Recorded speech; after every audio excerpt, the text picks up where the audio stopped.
Hello friends, नमस्कार, good evening. आप सभी का बहुत बहुत स्वागत है आपके अपने channel triple C wifi study पर। तो आप सभी के लिए आज के इस क्लास में भी 30 क्वेश्चन होंगे और ये सभी प्रश्न आप सभी के लिए काफ़ी इंपॉर्टेंट हैं। सो आप सभी इस क्लास को लास्ट तक जरूर देखें। तो चलिए शुरुआत करते हैं आज के इस क्लास की।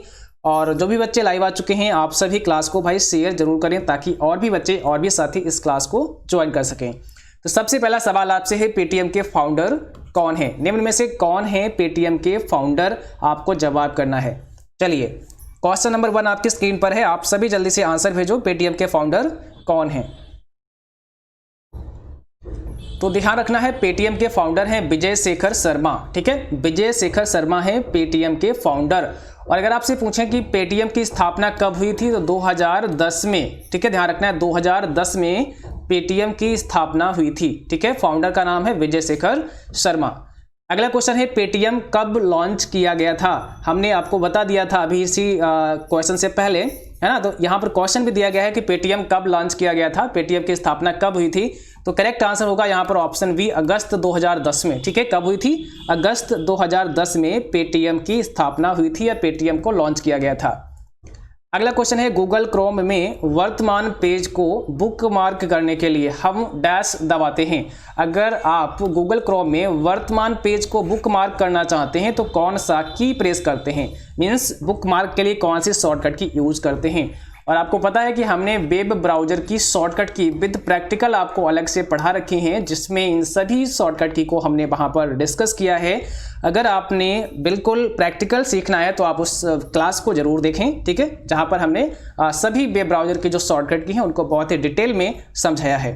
तो यहाँ पर है हमारा ऑप्शन पहला, कंट्रोल के साथ में डी प्रेस करना होता है। कंट्रोल डी से हम बुकमार्क कर सकते हैं अपने पेज को। ठीक है, चलिए, टीसीपी आईपी मॉडल में कितनी परतें होती हैं, मीन्स कितनी लेयर होती हैं? तो आपको बताना है टीसीपी आईपी में कुल कितनी लेयर होती हैं।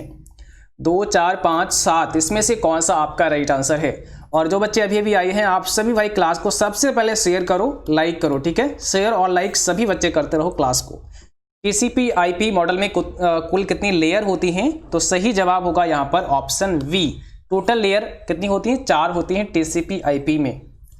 एसएमटीपी द्वारा प्रयुक्त पोर्ट नंबर है। अब आपसे पूछा है एसएमटीपी का पोर्ट नंबर कितना होता है? एसएमटीपी का फुल फॉर्म आपको पता है, सिंपल मेल। ठीक है, सिंपल मेल ट्रांसफर प्रोटोकॉल होता है। अब यहां पर आपसे क्या सवाल किया गया है, इसका पोर्ट नंबर कितना है बताइए। तो ध्यान रखना है सभी को, इसका पोर्ट नंबर होता है 25। ठीक है, 25। एसएमटीपी का पोर्ट नंबर कितना है? 25 है।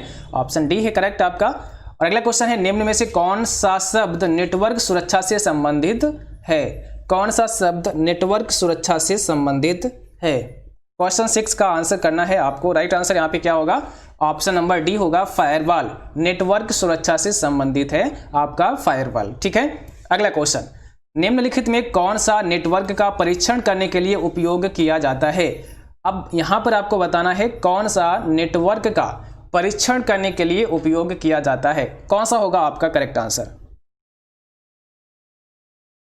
नेटवर्क का परीक्षण करने के लिए निम्न में से कौन सा उपयोग किया जाता है? तो ऑप्शन बी हो जाएगा, पिंग। याद रखना है, पिंग। ठीक है, चलिए क्वेश्चन नंबर 8 पर चलते हैं। और यहां पर आपसे पूछा है, निम्न में कौन सा सर्वर एक कार्य स्थानों के मध्य संपर्क स्थापित करवाता है? सही आंसर यहां पे करना है आपको। राइट आंसर यहां पे क्या होगा? तो यहां पर हो जाएगा सी, टर्मिनल एक्सेस पॉइंट आपका करेक्ट आंसर है। और अगला क्वेश्चन है, वाईफाई का पूर्ण रूप क्या होता है, फुल फॉर्म क्या होता है? तो आपको बताना है वाईफाई का पूरा नाम, फुल फॉर्म क्या होता है। ठीक है, चलिए कमेंट बॉक्स में आप लोग आंसर भेजें, वाईफाई का फुल फॉर्म क्या होता है। तो यहां पर हो जाएगा आपका वायरलेस फिडेलिटी। ठीक है, ऑप्शन नंबर डी करेक्ट है। क्वेश्चन नंबर अगला, इंटरनेट प्रयोग करता है सर्किट स्विचिंग, पैकेट स्विचिंग, ठीक है, या फिर हाइब्रिड स्विचिंग, या उपरोक्त में से कोई नहीं। तो इंटरनेट प्रयोग करता है पैकेट स्विचिंग। ऑप्शन आपका वी करेक्ट हो जाएगा, पैकेट स्विचिंग। अगला क्वेश्चन पूछा है, हार्डवेयर एड्रेस को डैश के रूप में जानते हैं। हार्डवेयर एड्रेस को किसके रूप में जानते हैं? मैक एड्रेस के रूप में जानते हैं, आईपी एड्रेस के रूप में जानते हैं, नेटवर्क इंटरफेस कार्ड के रूप में जानते हैं, या address resolution protocol? Hardware address को मैक एड्रेस के रूप में जानते हैं, तो ऑप्शन पहला करेक्ट हो जाएगा। और मैक एड्रेस का फुल फॉर्म होता है मीडिया एक्सेस कंट्रोल, ठीक है। मैक का फुल फॉर्म होता है मीडिया एक्सेस कंट्रोल। अगला क्वेश्चन है मैक का अर्थ क्या होता है। देखिए फिर से क्वेश्चन आपके सामने है जो कि मैंने अभी बताया आपको। मैक का अर्थ क्या होता है, मैक का फुल फॉर्म क्या होता है, तो अभी हमने आपको बताया मीडिया एक्सेस कंट्रोल होता है। ऑप्शन यहाँ पर क्या हो जाएगा, डी करेक्ट हो जाएगा, मीडिया एक्सेस कंट्रोल, ठीक है। चलिए अगला क्वेश्चन देखिए, केबल टीवी और डीएसएल डैश के उदाहरण हैं। केबल टीवी और डीएसएल किसके एग्जाम्पल हैं, नेटवर्क का इंटरकनेक्शन है, लैन, मैन, वैन, इसमें से आपका सही आंसर कौन सा होगा।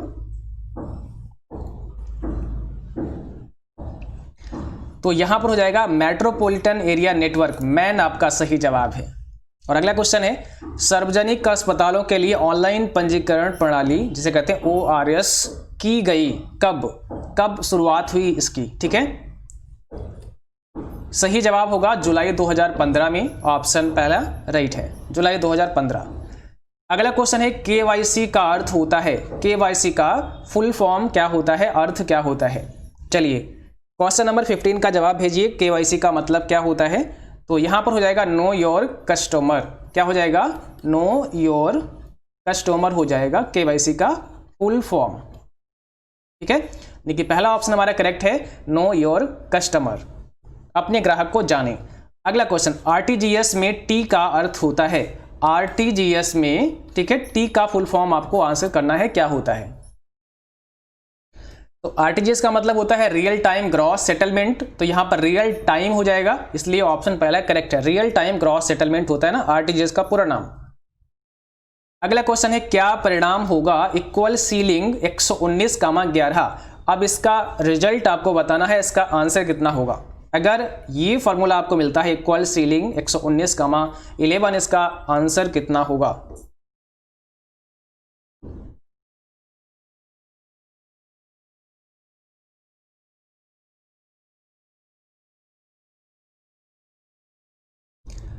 चलिए तो यहां पर आपका कौन सा करेक्ट आंसर होगा जल्दी से बताना है। और यहां पर सही जवाब है ऑप्शन नंबर वी, ठीक है, ऑप्शन नंबर वी आपका करेक्ट आंसर हो जाएगा। कैसे काम करता है तो इस पर हमने ऑलरेडी एक वीडियो बनाया है। और यहां पर हमें करना क्या है, सीलिंग यानी कि ऊपर की तरफ चलना है और इस संख्या को ऊपर ले जाना है और देखना है कि वो 11 से डिवाइड हो रही है अथवा नहीं हो रही। तो देखो 119 तो 11 से नहीं डिवाइड हो रही है, उसके बाद 120 भी 11 से डिवाइड नहीं हो रही है, और 121 वो संख्या है जो 11 से डिवाइड हो रही है। तो 121 ही हमारा सही जवाब हो जाएगा। मीन्स यहाँ पर जो पहली संख्या है इस संख्या को मुझे डिवाइड करना है अगली वाली संख्या से, और जो संख्या इसके बाद मिलेगी वही संख्या हमारा करेक्ट जवाब होगा जो 11 से डिवाइड हो जाएगी, ठीक है, ऊपर की तरफ। तो यहाँ पर क्या है, ऑप्शन बी हमारा करेक्ट हो जाएगा। 121 वो संख्या है जो 11 से पूर्णतः डिवाइड हो जाएगी। अगला क्वेश्चन है, RTGS का फुल फॉर्म क्या होता है। RTGS का फुल फॉर्म क्या होता है, पूरा नाम क्या होता है। तो यहां पर सही जवाब होगा रियल टाइम ग्रॉस सेटलमेंट होता है RTGS का पूरा नाम, ओके। और अगला क्वेश्चन देखिए, QR कोड होता है, QR कोड होता है मींस QR कोड का पूरा नाम यहां पर पूछा है आपसे। काफी इंपॉर्टेंट प्रश्न है, एग्जाम में हर बार लगभग पूछा जाता है। तो इसका मतलब होता है quick response code, quick response code होता है QR का पूरा नाम, ठीक है, इसको भी ध्यान रखना है। और कई बार आपसे सवाल होगा QR कोड में कितने कैरेक्टर हो सकते हैं, तो ध्यान रखना है 7089 कैरेक्टर हो सकते हैं QR कोड में, ठीक है, 7089 कैरेक्टर हो सकते हैं मैक्सिमम QR कोड में, इसको भी ध्यान रखना है। अगला क्वेश्चन है, आप AEPS से कर सकते हैं, क्या कर सकते हैं, cash withdraw, balance inquiry, cash deposit या ऑल ऑफ दीज। तो आधार इनेबल्ड पेमेंट सिस्टम से आप क्या क्या कर सकते हैं। यहां पर सही जवाब है option D, all of the. ये सभी कार्य आप कर सकते हैं, कैश विदड्रॉ भी कर सकते हैं, बैलेंस इंक्वायरी भी कर सकते हैं, कैश डिपॉजिट भी कर सकते हैं, यानी कि आधार इनेबल्ड पेमेंट सिस्टम जिसे कहते हैं AEPS से ये सारे कार्य कर सकते हैं। तो option number D, all of these correct होगा। अगला क्वेश्चन देखिए, USSD यानी कि अनस्ट्रक्चर्ड सप्लीमेंट्री सर्विस डाटा कितनी भाषाओं में उपलब्ध है। जो USSD सर्विस है वो कितनी भाषाओं में उपलब्ध है, ये आपको आंसर करना है। तो यहां पर सही जवाब आपका हो जाएगा ऑप्शन बी 12 भाषाओं में, ठीक है, 12 भाषाओं में उपलब्ध है आपका USSD सर्विस। और इस सेवा का लाभ लेने के लिए आपको कौन सा कोड डायल करना होता है, यहां पर दिया है हिंदी में, मतलब आप USSD का अगर हिंदी में लाभ लेना चाहते हैं तब आपको कौन सा USSD कोड डायल करना होता है। इसमें से कौन सा आपका करेक्ट आंसर हो जाएगा? चलिए क्वेश्चन 22 में सही जवाब करना है और ध्यान रखना है यूएसएसडी सर्विस का हिंदी में लाभ लेने के लिए आपको दबाना होगा *99*22#। ओके, ऑप्शन बी होगा। और अगर आपसे हिंदी नहीं पूछे, केवल पूछें कि यूएसएसडी सर्विस का लाभ लेने के लिए कौन सा कोड डायल करना है, तब *99# हो जाएगा, तब *99# हो जाएगा। और अगर हिंदी में पूछें स्पेशली, तब *99*22 फिर हैश हो जाएगा। देखिए अगला क्वेश्चन है, निम्न में मैसेंजर उदाहरण है। मैसेंजर जो है वो किसका एक एग्जाम्पल है? Social site, instant messaging, e commerce या नन ऑफ दीज? यहां पर हो जाएगा हमारा ऑप्शन बी, इंस्टेंट मैसेजिंग का एग्जाम्पल है मैसेंजर। ओके, अगला क्वेश्चन देखिए, क्विकर निम्न में से किस मॉडल का प्रकार है? V2B में आता है, V2C में आता है, C2B में आता है या C2C में आता है? क्विकर किस मॉडल का एक प्रकार है? तो यहां पर हो जाएगा हमारा correct answer C2C, option number D हो जाएगा आपका, C2C में आता है। क्विकर हो गया आपका OLX हो गया, ये आते हैं आपके C2C में, कस्टमर टू कस्टमर में ये आते हैं, इसको ध्यान रखना है। अगला क्वेश्चन देखिए, ई टिकटिंग प्रणाली कब शुरू हुई? बताइए, 10 अगस्त 2005 को, 12 अगस्त 2005 को, 20 सितंबर 2005 को या none of these? E ticketing प्रणाली की शुरुआत कब की गई थी? तो 12 अगस्त 2005 को, 12 अगस्त 2005 को। नेक्स्ट क्वेश्चन पूछा है, ब्राउजर में नई टैब ओपन करने की शॉर्टकट की क्या होती है? आप एक ब्राउजर में नई टैब ओपन करेंगे, उसके लिए कौन सी शॉर्टकट की आप यूज करेंगे? कंट्रोल के साथ में टी, यानी कि ऑप्शन बी करेक्ट है। यहां पर कंट्रोल के साथ में आपको टी प्रेस करना होगा। चलिए अगला क्वेश्चन है, आधार कार्ड कौन जारी करता है? आपसे क्या पूछा है? आधार कार्ड को कौन जारी करता है? बैंक करता है, UIDAI करता है, NPCI करता है या इसमें से कोई नहीं? तो बताइए आधार को कौन जारी करता है? यहां पे राइट आंसर आपका कौन सा होगा? तो ध्यान रखना है, ऑप्शन बी हो जाएगा, UIDAI के द्वारा आधार कार्ड को जारी किया जाता है। ठीक है, इसका फुल फॉर्म होता है unique identification authority of India. ठीक है, unique identification authority of India के द्वारा आधार कार्ड को जारी किया जाता है। अगला क्वेश्चन है, MDA का पूरा नाम क्या होता है? MDA का पूरा नाम क्या होता है? काफी इंपॉर्टेंट है, आप सभी को याद रखना है। MDA का फुल फॉर्म होता है मेल डिलीवरी एजेंट। तो ऑप्शन यहाँ पे कौन सा हो जाएगा? वी हो जाएगा, मेल डिलीवरी एजेंट होता है इसका पूरा नाम। अगला क्वेश्चन देखिए, राइटर में थिसारस की शॉर्टकट की क्या होती है? राइटर प्रोग्राम में थिसारस के लिए कौन सी शॉर्टकट की इस्तेमाल करते हैं? और ये है आपका वेरी इंपॉर्टेंट क्वेश्चन, एग्जाम में कई बार इसका शॉर्टकट की पूछा गया है, इसको ध्यान रखना है। थिसारस का आज रट लेना इसको अच्छे से। ठीक है, राइटर में थिसारस की शॉर्टकट की होती है कंट्रोल के साथ में F7। और ये थिसारस का जो ऑप्शन है कहाँ मिलता है? तो ये टूल्स मेनू के अंदर आपको मिलेगा। राइटर में कहाँ मिलेगा? टूल्स मेनू के अंतर्गत मिलेगा, जिसका शॉर्टकट की है कंट्रोल F7, इसको ध्यान रखना है। अगला क्वेश्चन है, भीम ऐप द्वारा एक दिन में अधिकतम कितना पैसा ट्रांसफर कर सकते हैं? कितना पैसा आप ट्रांसफर कर सकते हैं मैक्सिमम एक दिन में भीम ऐप द्वारा? और आपसे पूछा जा सकता है भीम ऐप का पूरा नाम क्या होता है? तो भारत इंटरफेस फॉर मनी होता है। ठीक है, भारत इंटरफेस फॉर मनी होता है भीम ऐप का फुल फॉर्म। और यहाँ पर सही जवाब हमारा है ऑप्शन नंबर डी। ठीक है, ऑप्शन नंबर डी आपका सही आंसर है। और आज की क्लास बस यहीं तक थी। उम्मीद है कि आप सभी को क्लास पसंद आई होगी। क्लास अच्छी लगी हो उसको लाइक जरूर करें, शेयर भी करें अपने दोस्तों में। और जो साथी चैनल पर नए हैं, पहली बार हैं, आप सभी सब्सक्राइब करें, बेल आइकन भी ऑन करें ताकि नोटिफिकेशन भी आप सभी को मिलता रहे। अगर आपका कोई भी सवाल है, कोई क्वेरी है, तो आप मुझे मेल कर सकते हैं, मुझे व्हाट्सअप कर सकते हैं, इंस्टाग्राम पर मैसेज कर सकते हैं। और आप सभी अपने मॉक टेस्ट अवश्य करते रहे। मॉक टेस्ट करने के लिए आप हमारी वेबसाइट www.cccbyfirst.com पर विजिट करें।